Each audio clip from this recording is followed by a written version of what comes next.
তুনা চুপচাপ সিটে হেলান দিল। ভীষণ রাত হয়েছে। ঘুমে দু চোখ খুলে রাখা দায় হয়ে উঠেছিল। চোখ বুঝতেই ঘুমিয়ে পড়ল। আবির আর চোখে ঘুমন্ত তুন্নাকে দেখল। মেয়েটা একটু বেশি কিউট কিউট, ফর্সা লম্বাটে নাক, গোলগাল চোখজোড়া, ভীষণ সুন্দর। তবে ওই সুন্দর চোখজোড়া সবসময় চশমার আড়ালে লুকানো থাকে। চাইলে কেউ ওই সুন্দর চোখজোড়ার সৌন্দর্য উপলব্ধি করতে পারবে না। আজ ইলমির বিয়ে।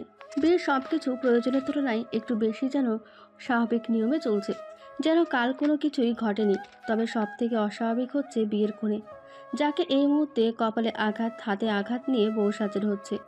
অবশ্য কপালের আঘাতের চিহ্নটা মেকআপ আর হেয়ারস্টাইলের জন্য তেমন একটা বোঝা যাচ্ছে না। ইলমি চুপচাপ বসে আছে। কালকে ঘটে যাওয়া কিছু সে ভুলতে পারছে না। কি হচ্ছিল তার সাথে, কেন হচ্ছিল, লোকগুলো কে ছিল? ইলমি নিজের সাথে ঘটে যাওয়া অনাকাঙ্ক্ষিত ঘটনার ভয় এখনো কাটিয়ে উঠতে পারেনি রাতে ঘটে যাওয়া সবকিছু ভুলতে। জহির মির্জা মেয়ের এমন অবস্থার কথা চিন্তা করে বিয়েটা পিছিয়ে দিতে চেয়েছিলেন। তার কাছে সবকিছুর ওপরে তার মেয়ে। সমাজ কি বলল সেসব নিয়ে তার কোনো চিন্তা নেই কোনো মাথা ব্যথা। বিয়ে পেছানোর কথা ইমরুল তালুকদারকে জানাতেই তিনি কিছুটা দ্বিমত করলেন। তার ছেলে একজন সম্মানিত ব্যক্তি, একজন এমপি, সে তার একটা আলাদা সম্মান আছে। তার ছেলের এভাবে বিয়ে পিছিয়ে দেওয়াটা তার ছেলের জন্য অপমানের হবে। তার মধ্যে মিডিয়ার লোক ভালো মন্দ মশলাপাতি মিশিয়ে নিউজ করে বেড়াবে। এতে তার ছেলের সম্মান কি থাকবে? মোটেই না। এই নিয়ে দুজনের মাঝে বেশ কিছুক্ষণ কথা কাটাকাটি হলো। এক পর্যায়ে দুজন বেশ রেগেও গেলেন। রাগে জহির মির্জা ফোন কেটে দিয়ে ধপ করে সোফায় বসে ফুসফুস করতে লাগলেন। তারপর হঠাৎ আবরারের কল আসতেই ভ্রু কুঁচকে তাকালো। চিবিয়ে চিবিয়ে বলল, জ্বালিয়ে খাচ্ছে বাপ বেটা। বাপ একটা বজ্জাত আর ছেলে হয়েছে আর একটা বজ্জাত। রাগে ফুরফুর করে কল রিসিভ করতেই আবরার কি বলল জানা নেই। তবে জহির মির্জা শান্ত হলেন, মোমেন নাই গলেও গেলেন। তারপর তারপর বিয়ের সব কিছু চলছে নিয়ম মেনে। আচ্ছা, এমন একটা ঘটনার পর সব কিছু এতটা স্বাভাবিক? সত্যি কি সবটা স্বাভাবিক, নাকি লোকচক্ষুর আড়ালে ঘটে যাচ্ছে কিছু অস্বাভাবিক ঘটনা, যার সম্পর্কে কেউ অবগত না, কেউ জানলো না, অথচ কিছু একটা অস্বাভাবিক হচ্ছে? পুরো মির্জাবাড়ি মেতে উঠেছে। পুরো বাড়িতে আত্মীয় স্বজনে ভরে উঠছে। নিচ থেকে হই হুল্লোড় উঠে আসছে বড় ছোট সবার। ইলমিকে লাল টুকটুকের শাড়িতে একটা ছোট পুতুল বউ লাগছে।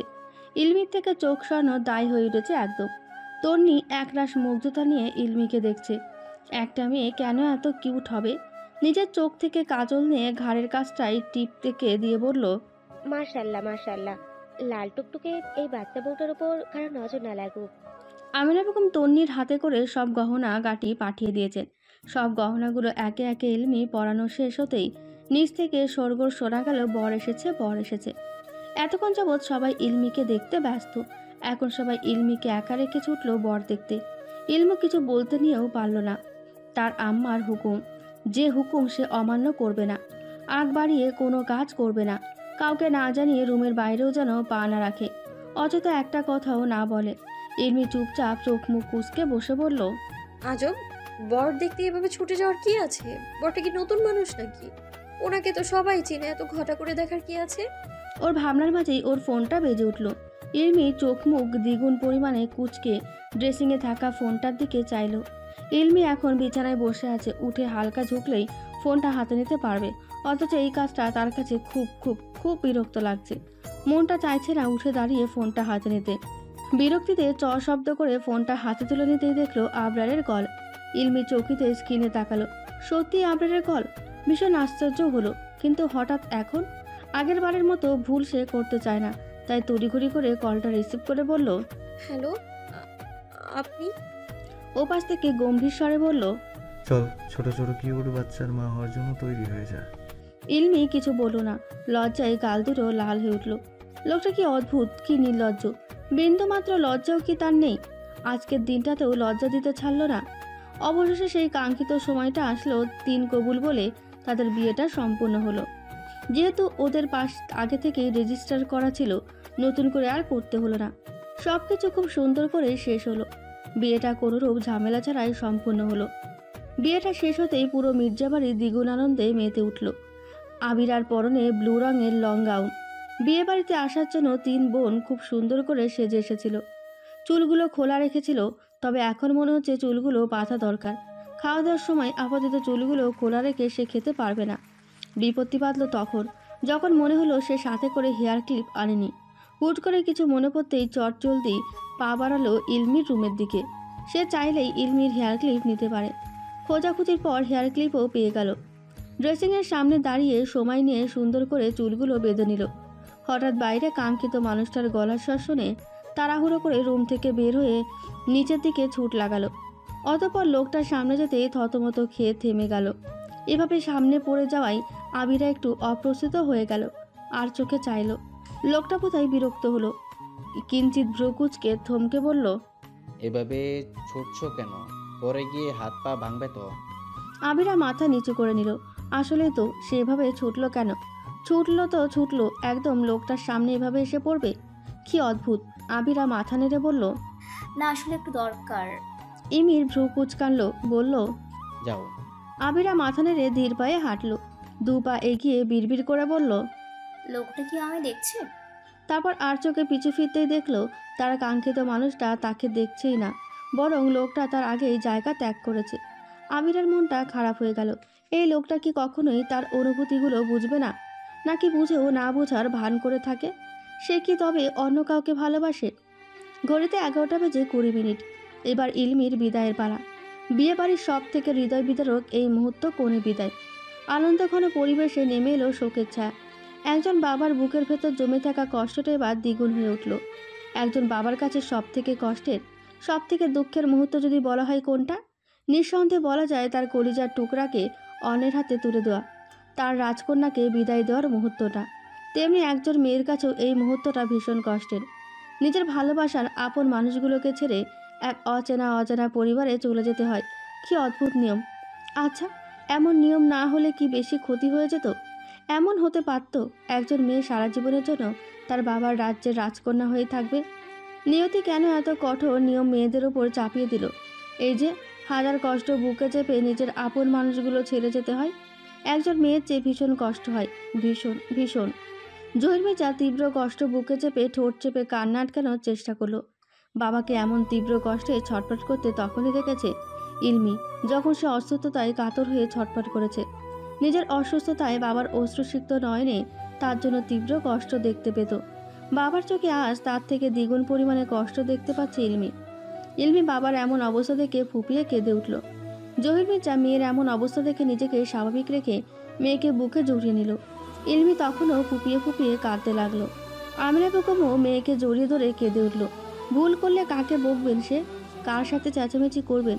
প্রচণ্ড রাগে থাকা আমিনা বেগম রেগে হাজার খানেক বকাবকির পর ইলমি এসে আমিনা বেগমকে জড়িয়ে ধরতেই এক নিমেষেই মুচকি এসে ফেলতেন। সব রাগ উবে যেত তার। মেয়েটাকে ছাড়া পুরো বাড়িটা ফাঁকা লাগে আমিনা বেগমের। কিভাবে থাকবে এই বাড়িতে? কিন্তু তাকে থাকতে হবে। যেমনটা তার মা হাজার যন্ত্রণা চেপে তাকে ছাড়া থাকে, তেমনিভাবে তাকেও থাকতে হবে। মেয়েদের জীবনটাই তো এমন, তারা একসময় বাবার রাজ্যের রাজকন্যা হয়ে থাকে, তারপর বাকি জীবনটা অন্য কারো রাজ্যে রানী হয়ে। ইমির তীব্র যন্ত্রণা বুকে চেপে লম্বা হয়ে দাঁড়িয়ে আছে বোনের বিদায় বেলায়। আবিরা আর চোখে ইমিরকে দেখল। সে কাঁদছে না, কি আশ্চর্য। তবে মুখ দেখে বোঝা যাচ্ছে ইমি তীব্র যন্ত্রণা বুকে চেপে দাঁড়িয়ে আছে। হয়তো বাইরে থেকে ইমিরকে বোঝা যাচ্ছে না ইমির ভেতর থেকে কতটা ভেঙে পড়ছে। একজন ভাইয়ের কাছে তার বোন কতটা আদরের, সেটা একমাত্র একজন ভাই জানে। আদরের বোনটাকে বিদায় দিতে একজন ভাইয়ের কতটা যন্ত্রণা হয়। ইমির বোনকে কিছুই বলো না, দ্রুত জায়গা ত্যাগ করলো। বোনের বিদায় সে দেখতে পারবে না, কিছুতেই না। ইলমি ফুপিয়ে ফুপিয়ে কাঁদছে।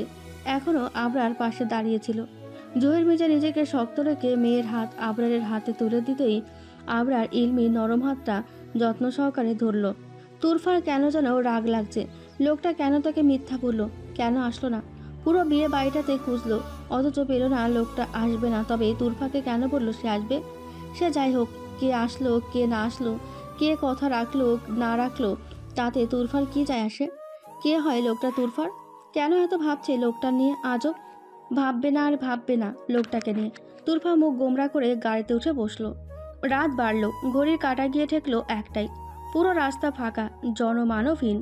গাড়িতে থাকা সবাই অলরেডি ঘুমিয়ে পড়েছে, শুধু জেগে আছে আবরার। ইলমির হাত এখনো নিজের মুঠোয় পুরো বসে আছে। অন্ধকারে নিজের কাঁধে ইলমির অবয়ব দেখা যাচ্ছে। আপনার মাথা ঝুঁকে ঘুমন্ত ইলমির কপালের ক্ষতটাতে আলতো করে ঠোঁট ছোঁয়ালো। মেয়েটা তার চোখের সামনে আছে, সুস্থ আছে, এর জন্য আল্লাহর কাছে হাজার শুকরা। কালকে এক মুহূর্তের জন্য নিজেকে পাগল পাগল লাগছিল তার। এক মুহূর্তের জন্য মনে হয়েছিল তার দেহ থেকে প্রাণ পাখিটা উড়ে গেছে। কি আশ্চর্য, মেয়েটার অনুপস্থিতি মুহূর্তেই কঠোর মানুষটাকে উন্মাদ করে তুলল। যখন শুনল ইলমিকে পাওয়া যাচ্ছে না, কথাটা যেন তার বুকে গিয়ে তীরের মতো বিঁধল। পাগলের মতো খুঁজতে লাগলো। মুহূর্তে পুরো বাড়িসহ এলাকা তোলপাড় করে তুলেছিল। উন্মাদের মতো ঝুলেছিল সে। তারপর কি মনে হতে বাড়ির পেছন দিকটা যেতেই ইলমিকে এমন অবস্থায় পেল। ইলমিকে এমন অবস্থায় দেখে নিজেকে স্বাভাবিক রাখতে পারল না। ইলমির পেছনে ছুটে আসা আগন্তুকটার পেট বরাবর লাথি মারতেই আর্তনাদ করে মাটিতে লুটিয়ে পড়ল লোকটা। অর্ধেক রাস্তা ফুপিয়ে ফুপিয়ে কেঁদে এসেছে ইলমি। এক পর্যায়ে কাঁদতে কাঁদতে আবরারের কাঁধে মাথা রেখে ঘুমিয়ে পড়েছে। আবরার সিটে হেলান দিয়ে বলে উঠল, তোমাকে ছাড়া এই আবরার কিছুই না চড়ুই, বরং এই ফাহাদ আবরার তোমাকে ছাড়া অসম্পূর্ণ। শুনছো মেয়ে? আস্তে পৃষ্ঠে জড়িয়ে গেছো এই আবরারে। মানুষ আফিমের নেশার মত্ত হয়, আর এই আবরার হয়েছে ইলমি নামক বাচ্চা মেয়েটার। শুনছো মেয়ে? তোমাতে আসক্ত করে তুলেছো এই আবরারকে। বলে চোখ বুজে নিল। অনেকগুলো কাজ বাকি তার, অনেক হিসেব নিকাশও বাকি। তালুকদার বাড়ির সামনে গাড়ি এসে থামতেই একে একে সবাই নেমে গেল। আবিরা ভাইজানকে কিছু বলতে চেয়েও বলল না, চুপচাপ গাড়ি থেকে নেমে এলো। তালুকদার বাড়ি রং বেরঙের আলোতে সেজে উঠেছে। আশপাশে লাইটের আলো গ্লাস ভেদ করে ভেতরে অন্ধকার কাটিয়ে তুলেছে। আবরার লাইটের আলোয় ঘুমন্ত ইলমির দিকে চাইল। মেয়েটা ঘুমন্ত চেহারাটা কি অদ্ভুত সুন্দর। লাল টুকটুকে বউ সাজে ইলমি আবছা আলোয় নূরের মতো চিকচিক করছে যেন। আবরার ইলমির ঘুমন্ত চেহারাটায় গভীর দৃষ্টি নিক্ষেপ করল, ভ্রুকুচকে বলল, মেয়েটা মায়াবিনী, অতীব মাত্রায় মায়াবিনী। আবরার ইলমিকে ধীর আওয়াজে ইলমির মুখের কাছে নিয়ে ডাকলো। ইলমি। কে শোনে কার ডাক? ইলমি বেঘরে ঘুমাচ্ছে। আবরার আবারও ডাকলো, ইলমি শুনল না। তারপর আবার ডাকতেই ইলমি ঘুম ঘুম চোখে আবরারের দিকে চাইল। ঠোঁট উল্টিয়ে মেকি রাগ দেখিয়ে বলল, উফ, কি সমস্যা? শান্তিতে একটু ঘুমোতেও দিবেন না নাকি? রাক্ষস একটা।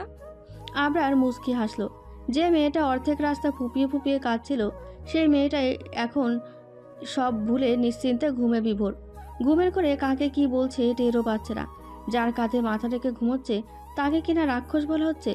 আবরার হাসি আটকে গম্ভীর স্বরে ধমকে বলল, কি বললি? ইলমি উঠবি নাকি ধাক্কা মেরে ফেলে দিব? ইলমি ধরপড়িয়ে আবরারের কাঁধ থেকে মাথা তুলল। আবরার গটগট পা ফেলে বাড়ি থেকে নামতে নিলেই আসমা বেগম ছুটে আসলেন ছেলে আর ছেলের বউকে নিতে। ইলমি ঘুম ঘুম চোখে আশেপাশে দেখে বোঝার চেষ্টা করলো সে কোথায় আছে। আসমা বেগম এসে দাঁড়াতেই আবরার গাড়ি থেকে নেমে দাঁড়ালো। সব নিয়মকানুন শেষে আবিরা, তুরনা, তুরফা মিলে ইলমিকে আবরারের ঘরে নিয়ে গেল। ইলমি পুরো বাড়িতে মিলিকে খুঁজলো, কিন্তু পেল না। হিমি বেগমকে একবার দেখেছে। হিমি বেগম বরাবরই শান্ত স্বভাবের মহিলা, সে কিচেনে আছে। এ বাড়িতে সে ইমামুল তালুকদারকে ইলমি দেখল না। ওদের বাড়িতেই দু একবার দেখা হয়েছে, হয়তো ভীষণ ব্যস্ত তারা। ইলমি কেন যেন সবটা সন্দেহ লাগছে। মিলি হলুদও ছিল, বিয়েতে যায়নি কেন? আর ওই ঘটনা সবটার সাথে কি তবে মিলি জড়িত?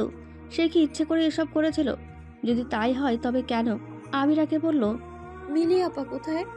আবিরা কিছু বলতে নিলেই সুফিয়া এসে পড়ল। আসমা বেগম তাকে ডাকছে। আবিরা বলল, আচ্ছা বাবা, আপনি যান, আমি আসছি। সুফিয়া চলে গেল। অনেকগুলো কাজ পড়ে আছে। তার ছোট সাহেবের বিয়ে বলে কথা, সব দায়িত্ব তার কাঁধে এসে পড়ছে। ঘর দোর পরিষ্কার থেকে শুরু করে সব কিছু। আচ্ছা 5 মিনিট, আমি আসছি। আবিরা রুম থেকে বের হতেই ইলমি ফুল সজ্জিত বেডটার কাছে দাঁড়ালো। চারপাশে নানা ফুলের সমাহার। পুরো রুমটা ফুলের সুবাসে মোমো করছে। মাথা ঘুরিয়ে এপাশ ওপাশে নজর বোলালো। সে বেশ সুন্দর করে সাজানো হয়েছে রুমটা। ইলমি অবাক চোখে সবটা দেখছে। সামনে তাকাতে দুই জোড়া চোখ নিজের একদম কাছে দেখতে পেল সে। আকস্মাৎ এমন হওয়ায় ভয় পেয়ে গেল সে, কেঁপে উঠল। মৃদু স্বরে বলল, ও আল্লাহ গো। ছিটকে বিছানায় পড়ল। ব্যান্ডেজ করা হাতটা গিয়ে বেডের কর্নারে লেগে ক্ষতটাতে বেশ জোরালোভাবেই আঘাত লাগলো। ইলমি সাথে সাথে চোখ মুখ কুঁচকে ফেলল। দাঁতে দাঁত চেপে ব্যথা সহ্য করে নিল। তুরফা তুন্না ভূত দেখার মতো চমকে উঠল। তারা দুজন ভাবেনি ইলমি এভাবে এতটা ভয় পেয়ে যাবে। তন্না তড়িঘড়ি করে এগিয়ে গিয়ে ইলমিকে উঠিয়ে বসালো। তুরফা পানির গ্লাস এগিয়ে দিতেই ইলমি একদমে পানিটুকু খেয়ে নিল। তন্না মুখ কাচুমাচু করে বলল, সরি। তন্না মুখ ভেঙচি কেটে বলল, এইটুকুতে এত ভয় পেয়ে গেলেন ভাবিজি? এই আপনার সাহস? ছে, ইনি নাকি ফাহাদ আবরার, আমাদের সাহসী ভাইয়ের অর্ধাঙ্গিনী। হাসি পাচ্ছে খুব।